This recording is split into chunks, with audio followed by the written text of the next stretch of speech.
Bahujan Samaj party के मुरैना विधानसभा के प्रत्याशी राकेश रोस्तम सिंह ने अपने विधानसभा के रिटर्निंग ऑफिसर के समक्ष अपना नामांकन दाखिल करने के बाद बसपा चुनाव कार्यालय भदौरिया रिसोर्ट वनखंडी रोड से अपने समर्थकों के साथ मतदाताओं के बीच जनसंपर्क किया। यह जनसंपर्क उन्होंने सिटी कोतवाली होते हुए MS रोड, नेहरू पार्क, पुलतराहा, झंडा चौक, सदर बाजार, रुई की मंडी, गोपीनाथ की पुलिया, वेयर हाउस, अग्रसेन पार्क में माल्यार्पण कर बसपा प्रत्याशी राकेश रोस्तम सिंह, बसपा के प्रदेश अध्यक्ष रमाकांत पिप्पल, पूर्व मंत्री रोस्तम सिंह, BSP के जिला अध्यक्ष दीपेंद्र बौद्ध आदि ने सभा को संबोधित किया। बसपा प्रत्याशी राकेश रोस्तम सिंह ने कहा, बहुजन समाज पार्टी बड़े परिवार की तरह और सर्वहारा वर्ग की पार्टी है। बीजेपी धोखेबाज पार्टी है। मुरैना का आम मतदाता 17 नवंबर को होने वाले अपने वोट की ताकत से भाजपा को सबक सिखाएगा। मुरैना विधानसभा की जनता मेरा परिवार है और आपकी ताकत पर ही मैं बहुजन समाज पार्टी से प्रत्याशी के रूप में चुनाव मैदान में हूँ। जब जब हमें मुरैना विधानसभा की जनता ने आशीर्वाद प्रदान किया है, तब तब हमने मुरैना को भय मुक्त बनाने की कोशिश की है। आज आप लोगों का अटूट स्नेह मिला है और मुरैना शहर की जनता ने रैली को बेमिसाल आशीर्वाद दिया है। मुझे पूरा विश्वास है कि हम चुनाव जीतेंगे। पूर्व मंत्री रोस्तम सिंह ने संबोधित करते हुए कहा कि मुरैना विधानसभा की जनता का मेरे ऊपर बहुत भरोसा है। यह मेरे सौभाग्य की बात है। मेरे लिए अभी मुरैना के लिए काफ़ी काम करना बाकी है। आप लोगों की ताकत के द्वारा ही आपकी लड़ाई में लड़ूंगा। BSP प्रदेश अध्यक्ष रमाकांत पिप्पल ने कहा, भाजपा और कांग्रेस ने प्रदेश को बर्बाद कर दिया है। भाजपा के शासनकाल में सर्वाधिक महिलाओं पर अत्याचार के मामले बढ़े हैं। हमारी बहुजन समाज पार्टी मुरैना विधानसभा की 6 सीटें जीतेगी और सरकार में का वातावरण है। इस भय के वातावरण को दूर करने के लिए पहले तो आप रोस्तम सिंह जी के कार्यशैली को अच्छी तरीके से जानते हैं। इसके साथ ही बहुजन समाज पार्टी की मुखिया आदरणीय बहन हमारी मायावती की नीतियों को और कार्यशैली को भी जानते हैं। अब दोनों का आशीर्वाद भाई राकेश रोस्तम सिंह को मिला है, तो इससे बेहतर विकल्प आपके पास उस जिले में नहीं है। साथियों को जोड़ने के लिए हमने काफी लंबे समय से प्रयास किए। हम राकेश भाई जी से हमेशा बीच बीच में कहते रहे कि आपका जिस तरीके से सम्मान भारतीय जनता पार्टी में होना चाहिए था वो हुआ नहीं।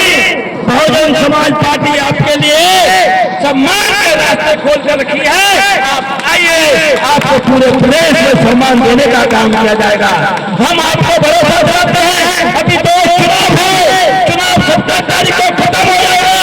3 तारीख को बहुजन समाज पार्टी की सरकार बनेगी। उसके बाद माननीय मंत्री जी को जो सम्मान मिलेगा तो भारतीय जनता पार्टी कभी बेरोजगार है। हम आपसे ज्यादा बात कहने के आज मूड में नहीं है। हम अगर कोई अच्छा काम करते हैं तो उससे हमारा हौसला बढ़ता है, हमारी हिम्मत बढ़ती है। पर इसका ये मतलब नहीं निकलना चाहिए कि हम 17 तारीख को जो वोटिंग होनी है उसके लिए कहीं भी कोई कोर कसर छोड़ दें। हमें पूरी ताकत से चुनाव लड़ना है। भारतीय जनता पार्टी की सरकार है।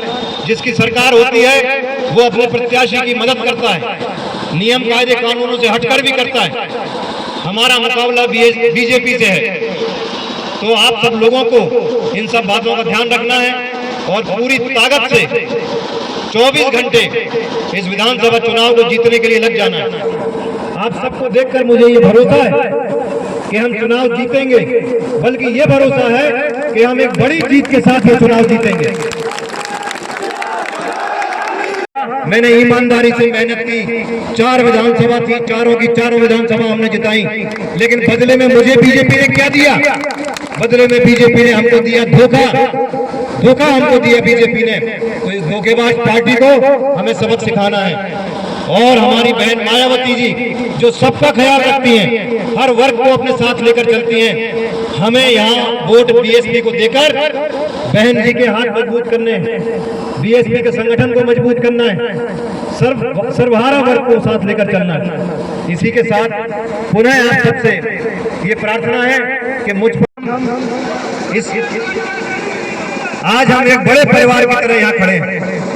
हम सबकी मुखिया हमारी बहन मायावती जी आने वाले समय में पार्टी के तौर पर जो उनका निर्देश होगा हम उनके निर्देश के अनुसार, पार्टी और संगठन के निर्देश के अनुसार काम करेंगे। बहुजन समाज पार्टी को पूरे मध्य प्रदेश में मजबूत बनाएंगे। बहुजन समाज पार्टी एक ऐसी पार्टी है जो सर्वहारा वर्ग को साथ लेकर चलती है। बहन जी ने सिखाया है कि हमें कोई कितना भी रोकना चाहे, हमें संघर्ष से कभी डरना नहीं चाहिए।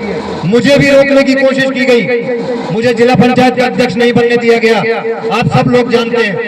एक बार नहीं, दो बार रोका गया मुझे संगठन में आज तक कभी कोई जिम्मेदारी नहीं दी गई। हाँ, जब यूपी में चुनाव थे और फर्रुखाबाद जिले का मुझे प्रभारी बनाकर भेजा गया।